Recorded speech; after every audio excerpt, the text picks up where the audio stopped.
semuanya, perkenalkan saya Sheni Mirsya, NIM 1921140005.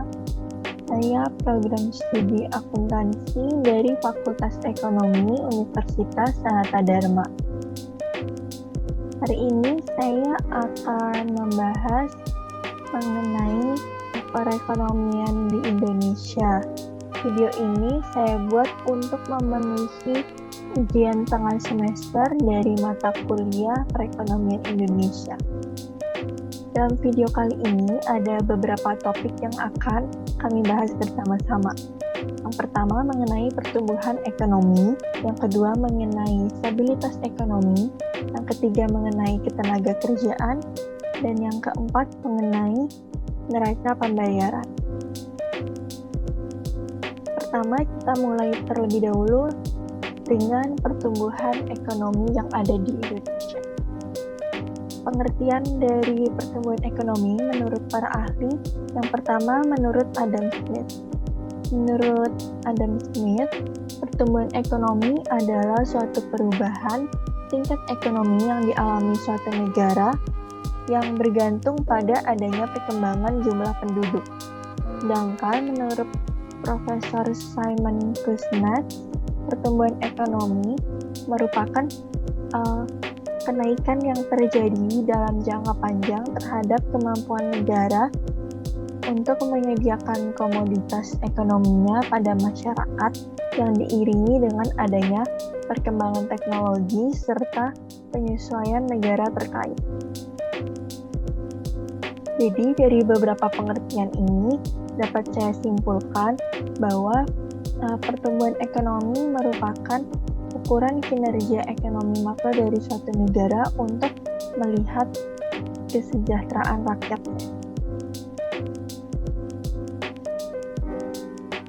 Nah, untuk mengukur pertumbuhan ekonomi itu kita memerlukan beberapa indikator.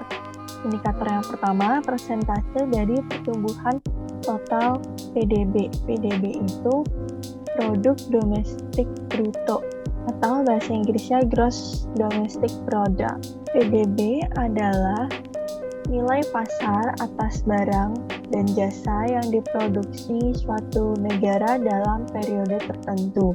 PDB ini juga digunakan untuk mengukur besaran pendapatan nasional suatu negara. Indikator yang kedua yaitu persentase pertumbuhan komponen PDB sisi produksi. Untuk indikator yang ketiga yaitu persentase pertumbuhan komponen PDB dari sisi pengeluaran. Untuk indikator yang keempat ada nilai pendapatan per kapita.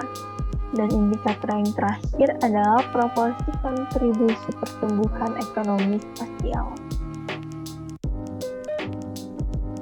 Untuk persentase pertumbuhan total PDB di Indonesia pada tahun 2019, itu kita bisa lihat di sini secara kumulatif pertumbuhan ekonomi Indonesia dari triwulan 1 sampai triwulan 4 mengalami pertumbuhan sebesar 5,02% dengan PDB atas berlaku sebesar 15.833 triliun rupiah. Nah, jika dibandingkan dengan tahun sebelumnya, tahun 2018, sebenarnya pertumbuhan PDB ini mengalami penurunan.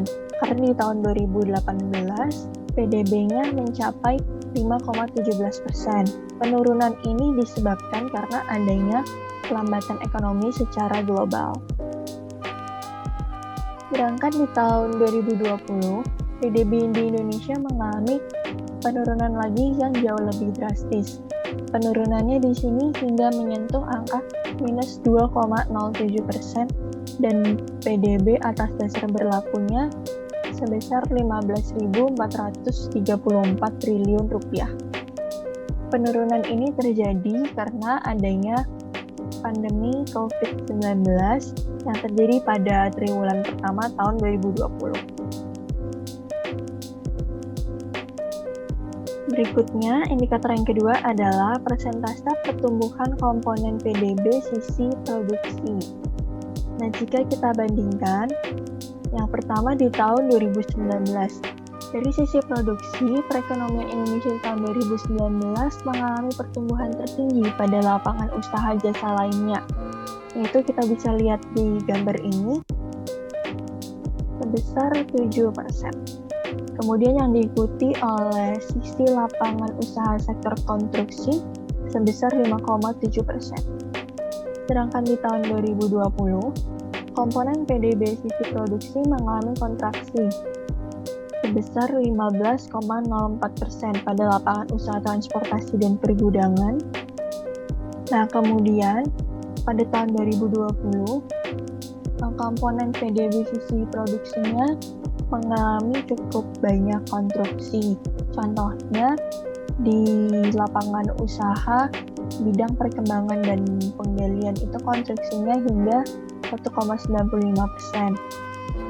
Sedangkan di lapangan usaha bidang konstruksi sendiri itu kontraksinya hingga menyentuh 3,26%. Untuk indikator berikutnya yaitu persentase pertumbuhan komponen PDB sisi pengeluaran. Di tahun 2019 kita bisa melihat di sini pertumbuhan tertinggi komponen sisi pengeluaran dicapai oleh komponen pengeluaran konsumsi lembaga non-profit yang melayani rumah tangga, yaitu sebesar 10,62%.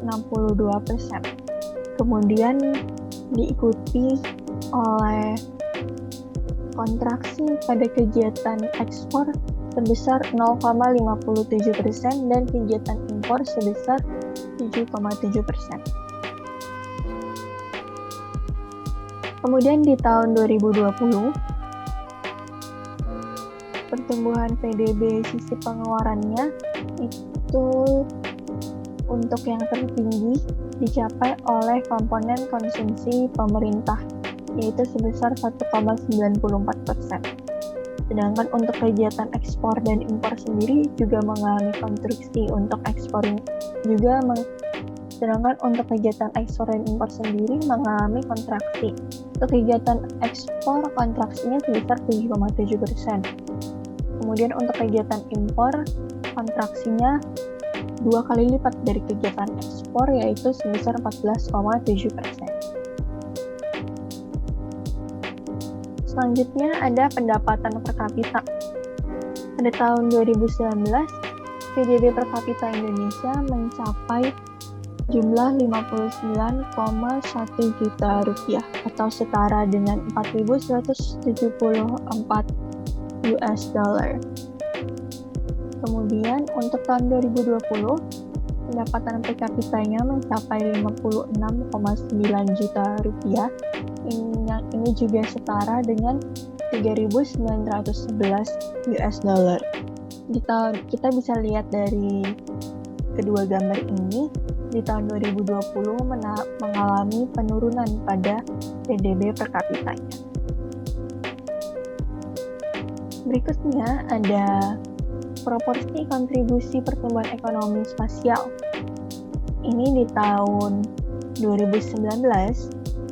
Jadi secara struktur ekonomi Indonesia secara spasial itu tahun 2019 didominasi oleh provinsi di Pulau Jawa yang memberikan kontribusi sebesar 59% terhadap PDB, yang disusul oleh Pulau Sumatera sebesar 21,3%. Untuk pulau lainnya seperti Kalimantan, Maluku, Bali, Nusa Tenggara, dan Papua itu juga memberikan kontribusi namun tidak sebesar Pulau Jawa dan Pulau Sumatera. Kemudian pada tahun 2020, struktur ekonomi Indonesia secara spasial didominasi masih oleh provinsi di Pulau Jawa, yaitu sebesar 58,7%, yang diikuti juga dengan Pulau Sumatera sebesar 21,36%. Nah, untuk prospek perekonomian di tahun 2021 ini, saat ini kita sudah memasuki triwulan keempat. Namun untuk data yang saya bahas di sini, saya membahas data yang diberikan oleh BPS yang terbaru yaitu pada triwulan kedua. Untuk PDB pada tahun 2021 kita mengalami peningkatan yang cukup signifikan, yaitu yang tahun sebelumnya minus 2%, sekarang bisa mencapai 7,07%. Sedangkan untuk PDB atas harga berlaku hingga triwulan 2 kemarin sudah mencapai jumlah 4.175 triliun rupiah. Kemudian untuk sisi produksinya, perekonomian Indonesia tahun 2021 ini mengalami pertumbuhan tertinggi pada sisi lapangan usaha jasa lainnya, yaitu sebesar 10,4%. Dan untuk pengeluaran tertinggi, itu kegiatan ekspornya menyentuh angka 31,8%, di mana tahun sebelumnya kita lihat tadi itu mengalami kontraksi, namun di tahun ini mengalami pemulihan yang cukup baik.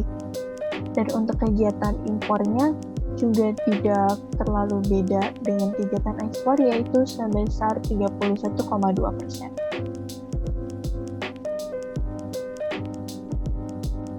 Untuk kontribusi setiap daerah, itu yang paling besar pasti dipegang oleh Pulau Jawa dan Pulau Sumatera, yaitu Pulau Jawa memberi kontribusi sebesar 57%, hampir 58%, sedangkan untuk Pulau Sumatera sendiri memberi kontribusi sebesar 21,73%.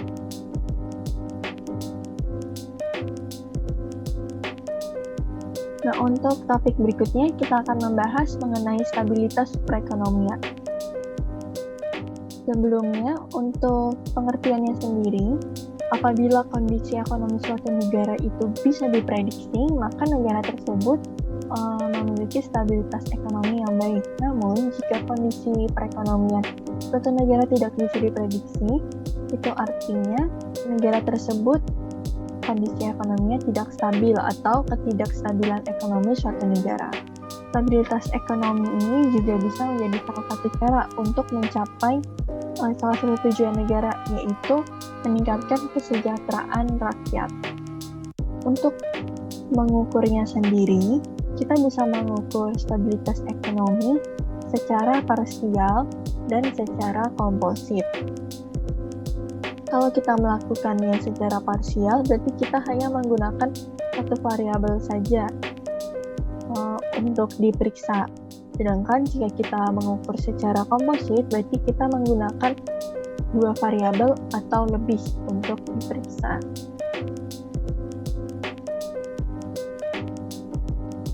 Untuk mengukur dari tingkat stabilitas ekonomi, kita memerlukan 3 indikator. Yang pertama, produk domestik bruto atau PDB, yang kedua tingkat inflasi, dan yang ketiga tingkat pengangguran.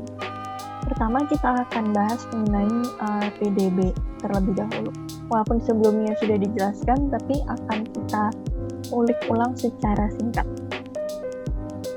Untuk PDB Indonesia tahun 2019 mengalami pertumbuhan sebesar 5%,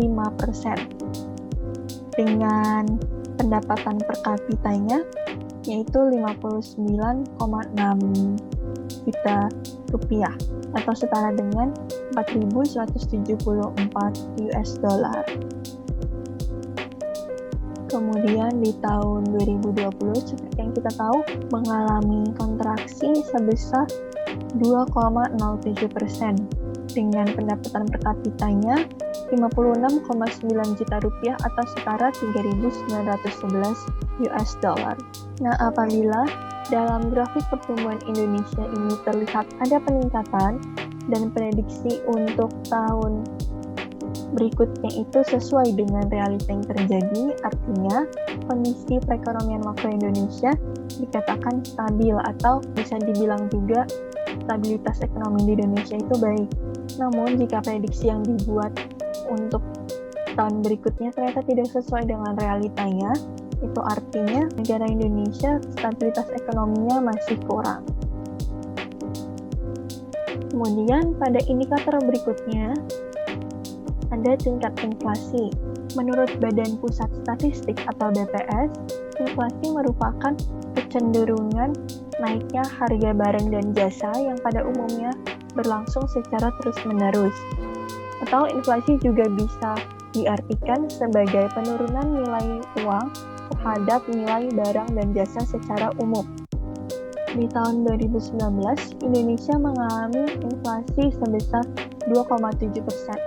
Inflasi tertinggi terjadi pada kelompok pengeluaran bahan baku pangan, yaitu 0,16%.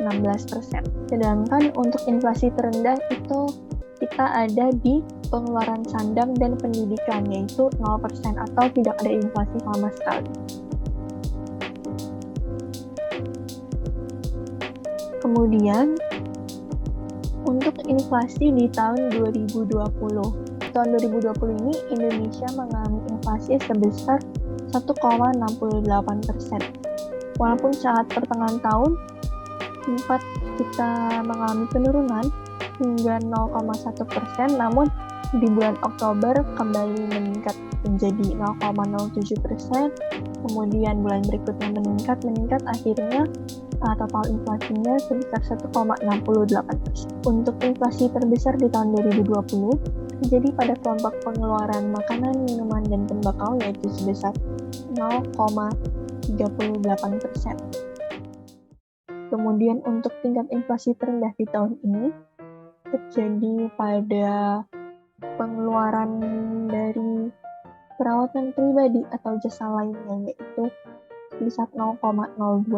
Untuk beberapa kelompok pengeluaran lainnya tidak mengalami inflasi sama sekali, seperti kesehatan, pendidikan, dan lain-lain.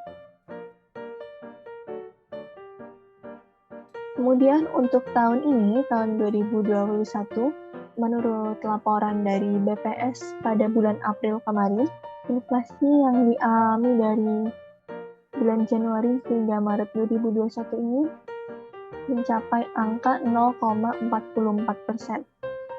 Dan untuk inflasi terendah itu ada pada kelompok pengeluaran transportasi, yaitu sebesar minus 0,03%. Kemudian subtopik berikutnya kita akan membahas mengenai ketenaga kerjaan. Definisi dari tenaga kerja itu adalah penduduk yang telah memasuki usia kerja, baik yang sudah bekerja atau aktif mencari kerja, yang masih dan mampu untuk melakukan pekerjaan. Sedangkan definisi dari angkatan kerja adalah penduduk yang sudah memasuki usia kerja, minimal 15 tahun dan maksimal 65 tahun, baik yang sudah bekerja, belum bekerja, atau sedang mencari pekerjaan. Jika kita bandingkan berdasarkan jam kerjanya, tenaga kerja itu dibagi menjadi dua. Yang pertama adalah tenaga kerja full-time, atau yang bekerja seminggu antara 35 sampai 40 jam atau sehari 7 sampai 8 jam.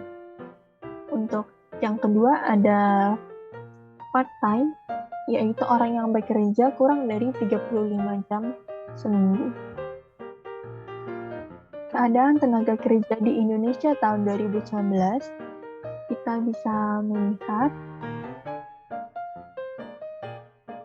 bahwa pekerja di Indonesia yang bekerja secara full-time itu 71% lebih banyak dibandingkan tenaga kerja yang bekerja part-time, yaitu 28,8%. Selain itu, melalui gambar yang sudah saya tunjukkan ini, kita bisa melihat bahwa dari pekerja paruh waktu ini, sebesar 22,4% itu benar-benar bekerja paruh waktu, sedangkan untuk 6,43% sisanya itu pekerja paruh waktu yang setengah menganggur. Kemudian, keadaan tenaga kerja pada tahun 2020 di Indonesia, jumlah pengangguran antara laki-laki dan perempuan itu cukup signifikan ya. Yang laki-laki sebesar 7,46%, sedangkan yang perempuan sebesar 6,46%. Selain itu, tingkat pengangguran di kota jauh lebih tinggi daripada tingkat pengangguran di desa. Pengangguran di kota mencapai 8,9%, sedangkan di desa hanya 4,7%. Selain itu, di tahun 2020 juga, karena terjadi pandemi COVID-19, hal ini menyebabkan angka pengangguran semakin meningkat karena adanya PHK. Di masa pandemi ini terdapat 2,56 juta usia kerja yang menjadi pengangguran karena adanya pandemi. Sedangkan 24,3 juta orang lainnya jam kerja mereka mengalami pengurangan atau dipotong jam kerja. Berikutnya ada kelompok NEET atau Not in Education, Employment, or Training. Pengertian dari kelompok NEET ini yaitu anak muda yang sedang mengalami kondisi menganggur karena tidak sedang menempuh pendidikan, tidak sedang bekerja, dan tidak sedang mengikuti pelatihan. Dan di sini sudah ada gambar perbandingan antara NEET tahun 2019 dan tahun 2020. Pada tahun 2019, tingkat NEET di Indonesia itu sebesar 21,7% dengan jumlah laki-laki sebanyak 16,1% dan jumlah perempuannya sebanyak 27,5%. Sedangkan untuk NEET di tahun 2020 itu mencapai angka 24,2%. Itu lebih tinggi 3% jika dibandingkan dengan tahun 2019-nya. Dengan jumlah laki-laki sebesar 20% dan jumlah perempuan sebesar 28,6%. Tentu saja peningkatan ini terjadi karena adanya pandemi COVID-19 sehingga banyak lapangan pekerjaan yang ditutup dan banyak orang yang harus terkena PHK. Indikator berikutnya, tingkat pengangguran. Pengangguran adalah orang yang tidak bekerja sama sekali, atau orang yang sedang mencari pekerjaan, atau orang yang bekerja kurang dari 2 hari selama seminggu. Atau bisa juga disebut dengan seseorang yang sedang berusaha untuk mendapatkan pekerjaan yang layak. Untuk tingkat pengangguran sendiri, sebenarnya tingkat pengangguran di kota itu cenderung lebih tinggi dibanding tingkat pengangguran di desa. Dan jika kita bandingkan di sini, tingkat pengangguran pada tahun 2019, ini kita bisa melihat pengangguran tertinggi itu ada pada kelompok lulusan SMK, yaitu sebesar 10,42%. Sedangkan pada tahun 2020 kita bisa lihat di sini tingkat penganggurannya meningkat cukup drastis karena tentu lagi-lagi karena alasan pandemi COVID-19.